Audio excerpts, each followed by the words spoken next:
packet of chips for a snack, a plastic bag to carry groceries, a packet of milk, some fruit peels left over from our morning breakfast. We produce waste every single hour of every day. Each year, India generates 68.8 million tons of municipal solid waste. Last year alone, 6.7 million tons of recyclable garbage that could have been used and reused as raw materials, went to waste in landfill. So is there a way of reducing the amount of waste that ends up in landfills? Can we repurpose all this waste in a more progressive way? Over the next half hour, we will meet innovators who are working towards a world with zero waste. How close are they to turning this negative byproduct into something additive? How close are they to Shunya?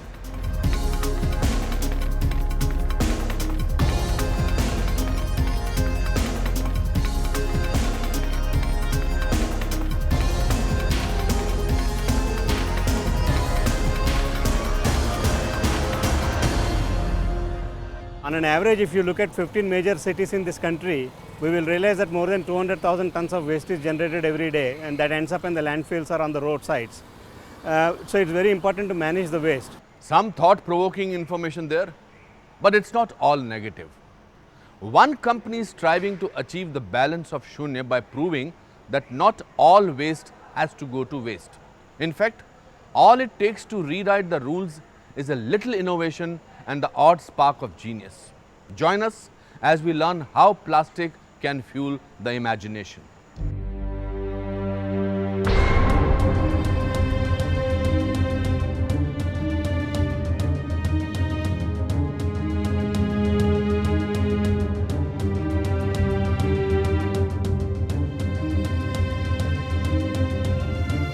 If the waste is properly managed and scientifically managed, and we see that 100% of the waste is converted to value, then definitely we can reach a situation where we can be 100% sure that we reach a zero waste scenario, and this can happen very quickly.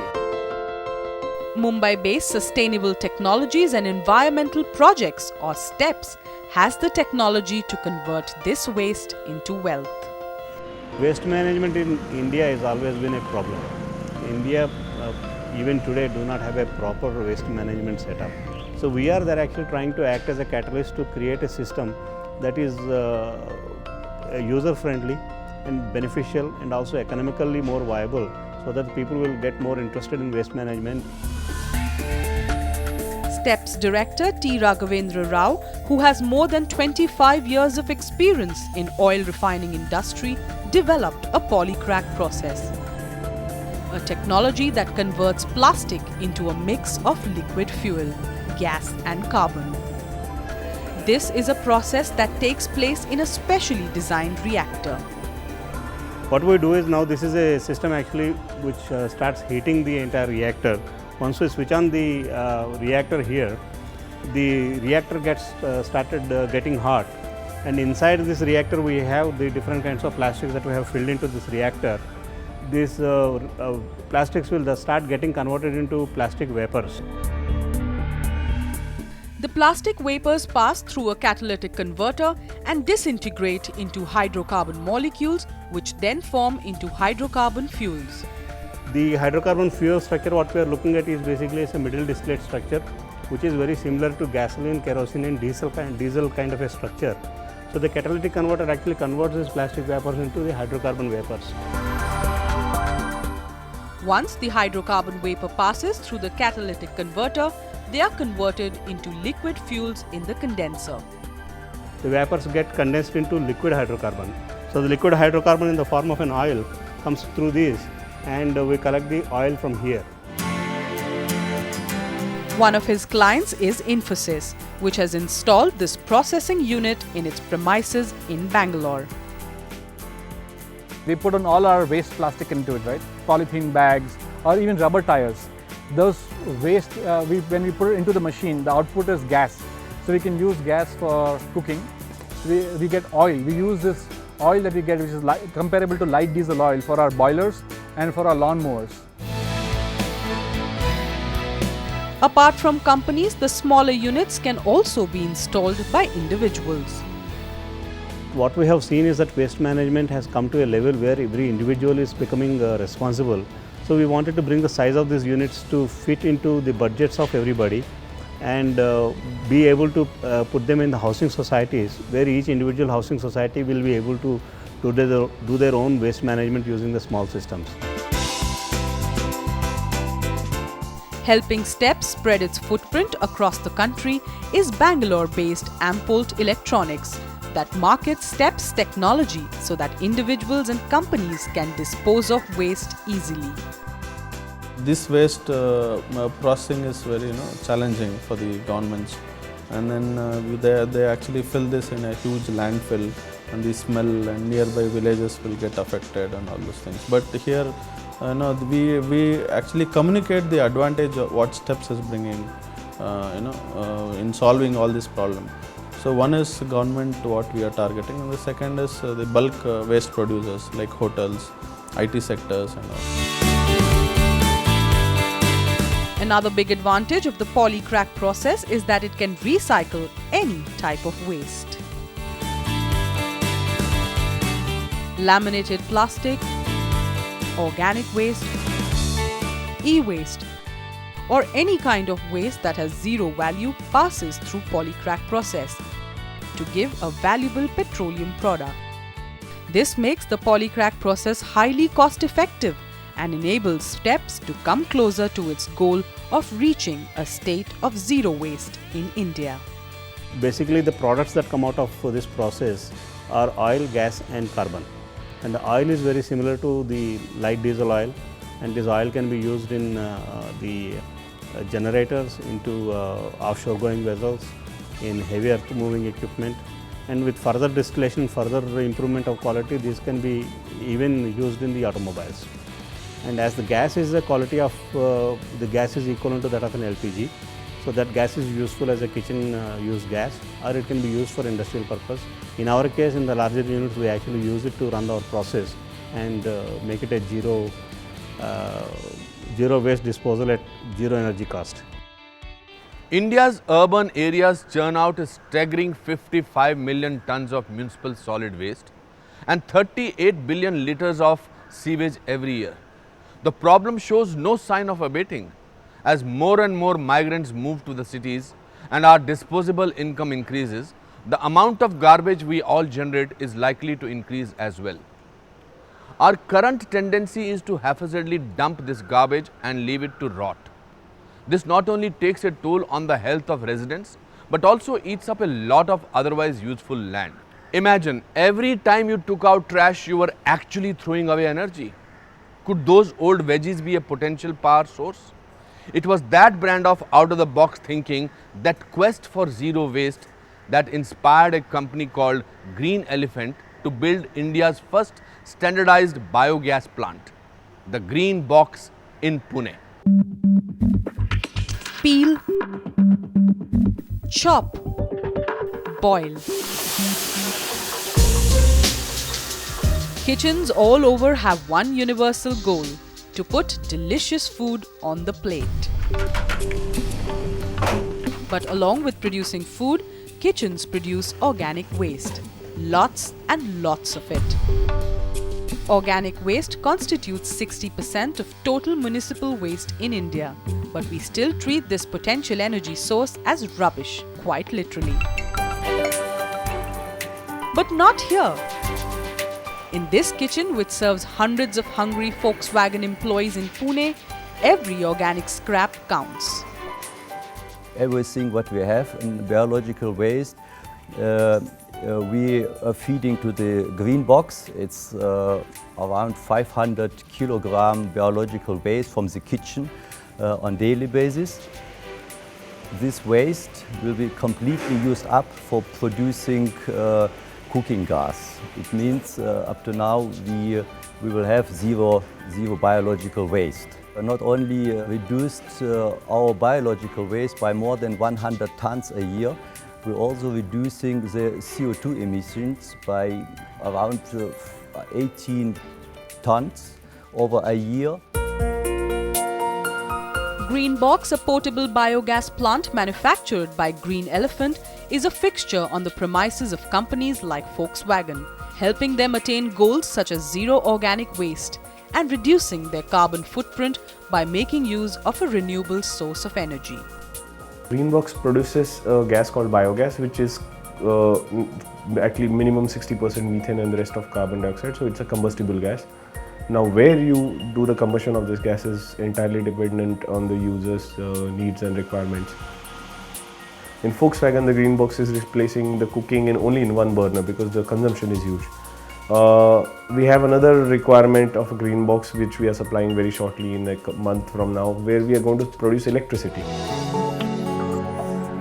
Biogas is produced by the fermentation of organic matter in the absence of oxygen, and a conventional biogas plant requires human supervision.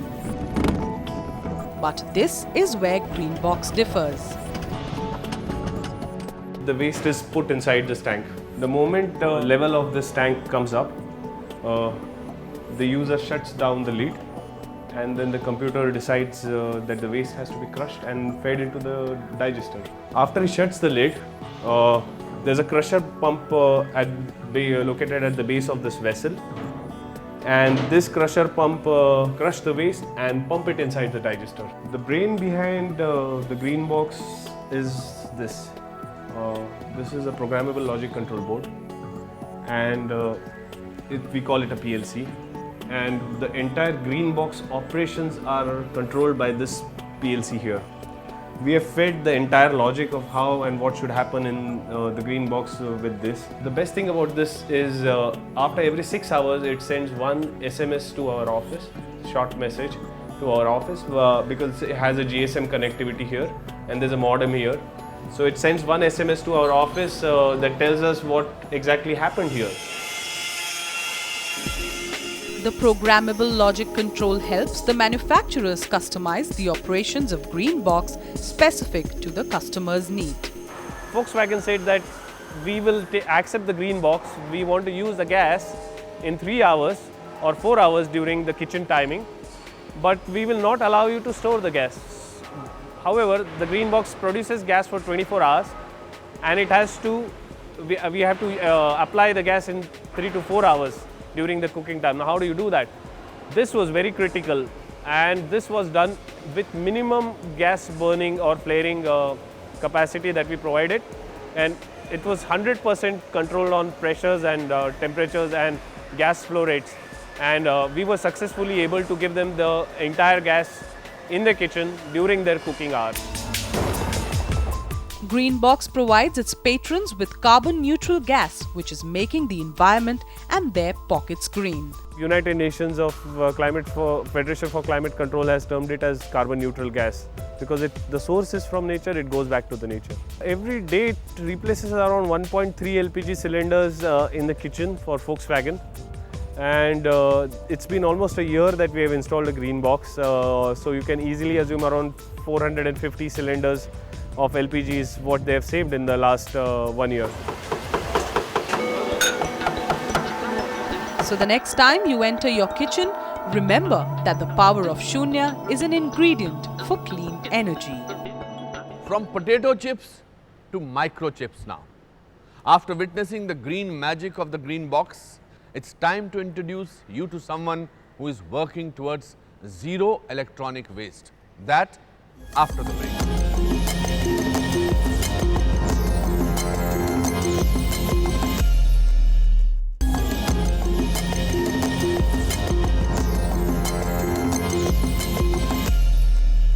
How many electronic products do you own? I checked the ones in my house. A computer, a tablet, a gaming console, a digital camera, a mobile phone, a fridge, microwave, not to mention a DVD player and a home theatre system to watch my favorite films. In fact, it came to an astounding 25 gadgets in all. But what happens to these possessions once they reach the end of life? Should I simply supply them to the kabadiwala, who in turn funnels it into the informal sector, which carries high health and environmental risks? It's a fact that this e-waste is the darker side of today's digital age. So are there better, more responsible ways to handle our growing heaps of disposed electronic goods? Here is the story of a company on quest for zero e-waste.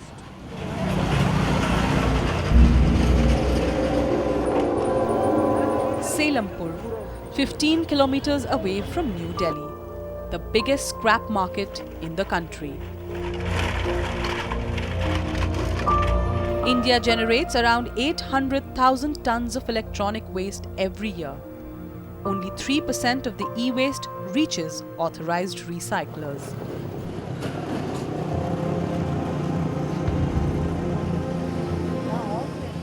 Most of the waste given to scrap dealers ends up in underground recycling markets like this one,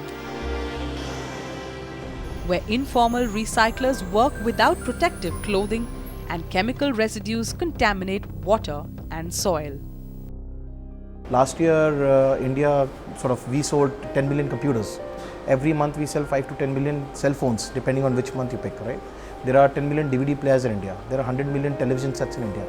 Each of these electronic equipment has a certain lifespan, after which it will become end of life. So this definitely is a growing problem. It's a problem which needs a solution, and it's a problem which needs a technical solution more than any other waste management field primarily. We realize that end-of-life electronic products are not only waste, but they are also really hazardous for the environment, right? And we found out that a lot of children and women are working in this sector to actually take out whatever material is possible, and they dump the rest of it. It's a health impact, it had an environmental impact, and it had a social impact.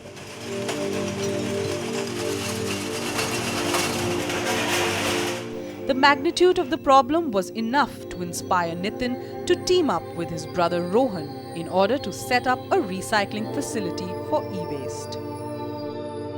Electronic waste as a stream of business sounded very attractive because therein technology disruption could be possible, and that technology disruption could lead to a sustainable business opportunity which has sustainable impact on the entire society. Fundamentally, the decision to start Attero in 2008 was to ensure that we can bring the technology skill sets, bring it to a sustainable business model and achieve zero e-wastage.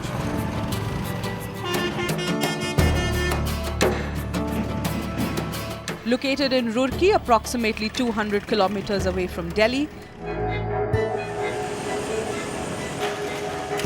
Attero Recycling is India's largest end-to-end e-waste recycling company. So we run India's best refurbishing facility, where we refurbish mostly IT equipments like computers, laptops, mobile phones, LCDs, LEDs and so on and so forth, and make it to OEM-like quality, right, and take care of data security along the way. So that's one portion of the plant. The second portion of the plant is to take care of electronic waste which is not very valuable in nature, but is an environmental hazard. For example, like refrigerators, air conditioners which contain CFC gas in them, or CFLs which contain mercury in them. They're the technical problem, and our technical solution is different. The third part of this plant is to extract precious metals and base metals from high value electronic waste, like the printed circuit board that comes out of a computer or mobile phone.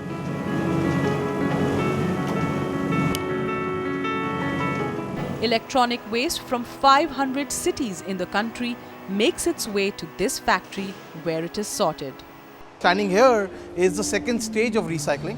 First stage is after everything comes in, it's unloaded, and then it's either shifted to refurbishing if it's refurbishable and there's a client agreement there, or it goes to a dismantling section. After dismantling, it comes to this area for mechanical recycling. So the machine that you're seeing right here, just behind me, is an automatic shredding machine. It's a quad shredder which does a shearing action, and the reason for shredding is reduces the size and liberates the metals and increases the recycling efficiency. From the shredder, the printer circuit boards or PCBs are put in the component removal machine. The machine right behind me is an innovation done by Attero. It's the reverse process of a PCB manufacturing process. The way it's manufactured, it's a multi-layered copper board which has a lot of FRP, which is fiber grade plastic in it, and on top of it different components are populated on top of the PCB board. What we have developed is an anti-reverse process the same, where automatically we desolder and remove these components and then separate them using our own intelligence that we have automated into high precious metal, medium and zero precious metal grade, which is then put into the process separately. After the mechanical process, the extracted metal undergoes a chemical process, which does not use cyanide or lead. This indigenous process was developed in its R&D division under the supervision of their Director of Technology, Pranamesh Das. Our process typically is a mix of pyro and hydrometallurgy, and what we get at the end of the day is precious metals, primarily gold, silver and platinum of a grade which is equivalent or higher in purity and overall efficiency that some of the best companies in this industry are using. The copper that comes out from here is then sent back to the pulverizing machine which we shot in the third section. Then after that, where some metal separation happens, we put it in the smelter, right? The reason for smelting is to reduce any non-metallics. Now there's a lot of innovation that's happened in the smelting stage by Attero, basically trying to design the right kind of a metallurgical process which includes the right kind of a furnace, the right kind of a flux and the right operating conditions. Creating wealth from waste. Attero is set to clear the mess created by the digital revolution in not just India but abroad. Again, Zero was largely innovated within India by Aryabhatta. Attero, if you look at it from a parallel perspective, is our contribution to the world from a waste management perspective. Nothing of this sort that we have done in this company today exists across the world, right? At the scale, at the sort of economics, it doesn't exist. And that's our innovation. And if we can really take it to the world and make it as popular as Zero was, obviously it will be good for all of us. Over the past half hour, we have showcased people who have cared enough to make garbage not just their business, but everyone's business. And to educate people that garbage, if utilized properly, is good. They see potential where earlier it was only a problem. The goal is to crack that zero, to ensure that there is zero wastage in India. And these are revolutionary people who dare to believe in the idea of Shunya. If you too have an idea or an innovation that is solving or has the potential to solve some of the biggest problems we are facing today, you can write into us at powerofshunya13@timesgroup.com. This could earn you a chance to feature on this show. Next week, we continue our quest for zero and bring more Indians who dare to believe and innovate. Till then, it's me, Anupam Kher, saying goodbye. Next week, our quest to find innovators continues. Can fortified rice help in the fight against malnutrition? A scientific formula that is helping infants with lactose intolerance. And a company that is using the humble biscuit to provide nutrition to children.